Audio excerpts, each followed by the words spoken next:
Hello dreamers, welcome to my YouTube channel. तो आज हम बात करते हैं कि आप जो भी बुक पढ़ें उससे आप नोट्स कैसे बनाएं। ठीक है, तो हम लेते हैं भारत की राज्य व्यवस्था। इसमें से हम कोई एक टॉपिक निकालते हैं। तो हम राष्ट्रपति के बारे में हम पढ़ेंगे और उसके नोट्स बनाएंगे। ठीक है, तो चलिए।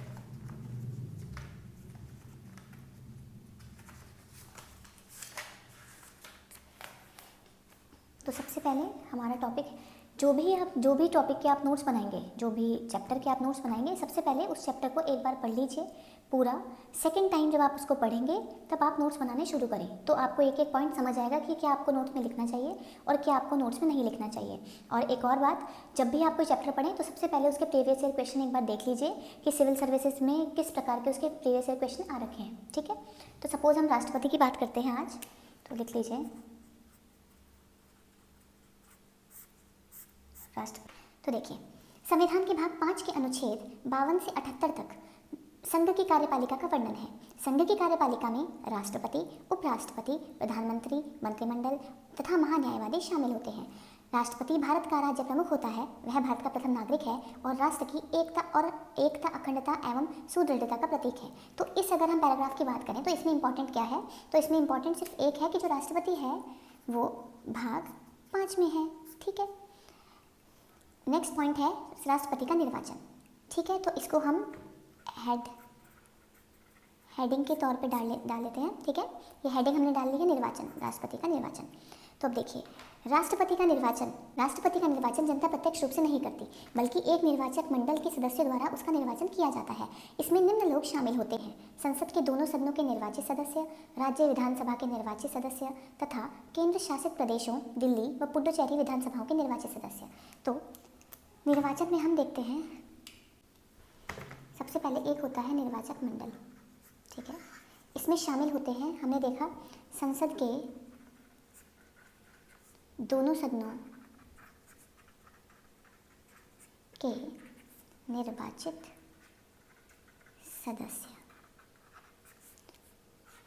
राज्य विधानसभा के निर्वाचित सदस्य, दिल्ली व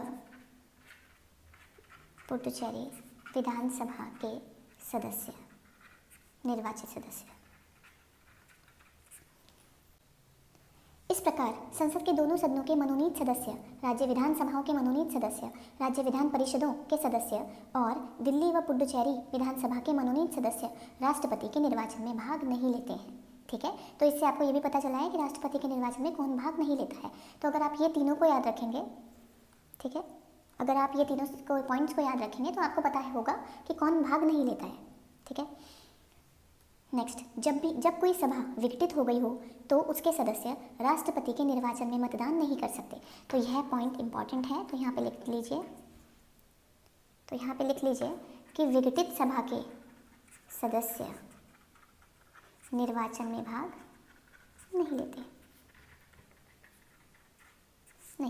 अब हम आगे बढ़ते हैं, देखते हैं, आगे बढ़ते हैं। संविधान में यह प्रावधान है कि राष्ट्रपति के निर्वाचन में विभिन्न राज्यों का प्रतिनिधित्व समान रूप से हो, साथ ही राज्यों तथा संघ के मध्य भी समानता हो। इसे प्राप्त करने के लिए राज्य विधानसभाओं तथा संसद के प्रत्येक सदस्यों के मतों की संख्या निम्न प्रकार निर्धारित होती है।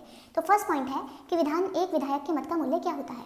तो प्रत्येक विधानसभा के निर्वाचित सदस्यों के मतों की संख्या उस राज्य की जनसंख्या को उस राज्य की विधानसभा के निर्वाचित सदस्यों तथा 1000 के गुणनफल से प्राप्त संख्या द्वारा भाग देने पर प्राप्त होती है। मतलब एक विधायक के मत का मूल्य होता है राज्य की कुल जनसंख्या बटे राज्य विधानसभा के निर्वाचित कुल सदस्य इंटू 1/1000। ठीक है, तो अब का मूल्य, ठीक है, तो ये है राज्य की कुल जनसंख्या डिवाइड बाय राज्य विधानसभा के निर्वाचित कुल सदस्य की संख्या इंटू 1/1000।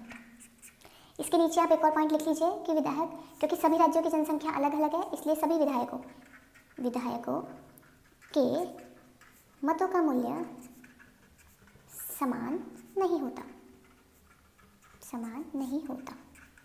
ये एक संसद सदस्य के मतों का मूल्य बराबर सभी राज्यों के विधायकों के मतों का कुल मूल्य डिवाइड बाय संसद के निर्वाचित सदस्यों की कुल सदस्य संख्या। तो सेकंड पॉइंट है इसमें कि एक संसद सदस्य एक संसद के सदस्य के मतों का मूल्य बराबर सभी राज्यों के विधायकों के मतों का कुल मूल्य डिवाइड बाय संसद के निर्वाचित सदस्यों की कुल सदस्य संख्या। ठीक है, तो ये पॉइंट भी इंपॉर्टेंट है, ये भी पूछ चुके हैं सब। इसमें भी एक आप पॉइंट लिख लीजिए कि संसद के सभी सदस्यों का मूल्य समान होता है। ये आपका पहले पूछ चुके हैं क्वेश्चन। ठीक है, अब हम आगे बात करते हैं। अगर हम आगे पढ़ें तो देखते हैं, राष्ट्रपति का चुनाव आनुपातिक प्रतिनिधित्व के अनुसार एकल संक्रमणीय मत और गुप्त मतदान द्वारा होता है। किसी उम्मीदवार को राष्ट्रपति के चुनाव में निर्वाचित होने के लिए मतों का एक निश्चित भाग प्राप्त करना आवश्यक है। मतों का यह निश्चित भाग कुल वैध मतों की निर्वाचित होने वाले कुल उम्मीदवारों की संख्या में एक जोड़कर प्राप्त संख्या द्वारा भाग देने पर जोड़कर प्राप्त भागफल में एक जोड़कर प्राप्त होता है। निश्चित मतों का भाग बराबर कुल वैध मत कितने हुए डिवाइड बाय 1+1 और टोटल में करेंगे +1। निर्वाचक मंडल के प्रत्येक सदस्य को केवल एक मत पत्र दिया जाता है। मतदाता को मतदान करते समय उम्मीदवारों के नाम के आगे अपनी वरीयता देनी पड़ती है। जैसे उम्मीदवारों के नाम की एक लिस्ट है, उसमें हमें 1 2 3 4 ऐसे करके अंकित करना पड़ता है। इस प्रकार मतदाता उम्मीदवारों को उतनी वरीयता आदि दे सकता है जितने उम्मीदवार हैं। नेक्स्ट है हमारा प्रथम चरण में प्रथम वरीयता के मतों की गणना होती है। यदि उम्मीदवार निर्धारित मत प्राप्त कर लेता है तो वह निर्वाचित घोषित हो जाता है, अन्यथा मतों के स्थानांतरण की प्रक्रिया अपनाई जाती है। मतलब यदि कोई उम्मीदवार जो है एक निर्वाचित मत प्राप्त कर लेता है तो वो प्रक्रिया समाप्त हो जाती है, लेकिन अगर वो न्यूनतम मत प्राप्त नहीं करता है, ठीक है, तो वो आगे चलता रहता है। जैसे प्रथम वरीयता में जिसको न्यूनतम मत प्राप्त करने वाले उम्मीदवार के मतों को रद्द कर दिया जाता है। ठीक है, प्रथम वरीयता में क्या होता है, मतलब जैसे उसमें जिसको सबसे न्यूनतम मत मिले हैं उसको रद्द कर दिया जाता है। द्वितीय वरीयता के आधार पर अन्य उम्मीदवारों में प्रथम वरीयता के मतों में स्थानांतरित कर दिए जाते हैं। यह प्रक्रिया तब तक चलती है जब तक कोई उम्मीदवार निर्धारित मत प्राप्त नहीं कर लेता। ठीक है, तो ये एक प्रोसीजर है जो राष्ट्रपति के निर्वाचन में महत्वपूर्ण है। ठीक है, बल्कि अभी आज तक इससे कोई क्वेश्चन पूछा नहीं गया है, तो ये इतना इंपॉर्टेंट नहीं है। नेक्स्ट पैराग्राफ देखिए आप, राष्ट्रपति के चुनाव से संबंधित सभी विवादों की जाँच व फैसले उच्चतम न्यायालय में होते हैं तथा उसका फैसला अंतिम होता है। ठीक है, तो ये लाइन आप अपने नोट्स में लिख लीजिएगा। ठीक है, ये लाइन लिखिए आज, राष्ट्रपति के चुनाव में अंतिम फैसला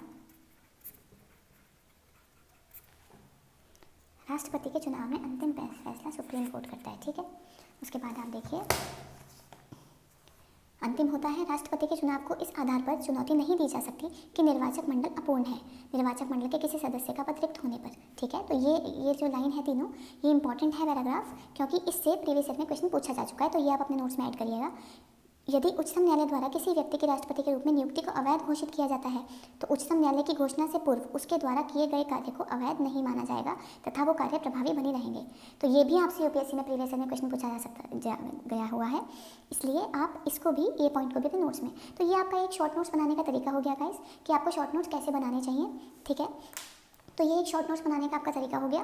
तो इस प्रकार से आप अपने शॉर्ट नोट्स बनाएं। जो भी आप, सपोज आप कोई भी पद के लिए अहर्ताएँ पढ़ते हैं या कोई पदावती व महाभियोग पढ़ते हैं, तो ऐसे आप हर एक टॉपिक के हेडलाइन बना के उसके छोटे छोटे पॉइंटर्स में आप ये लिखें और ये आपके नोट्स तैयार हो जाएंगे इससे। और जब भी आपका एग्जाम आने वाला होगा तो आप आराम से इन नोट्स से रिविजन कर सकते हैं। बहुत कम शब्दों में आप सब कुछ पढ़ सकते हैं। Thank you everyone.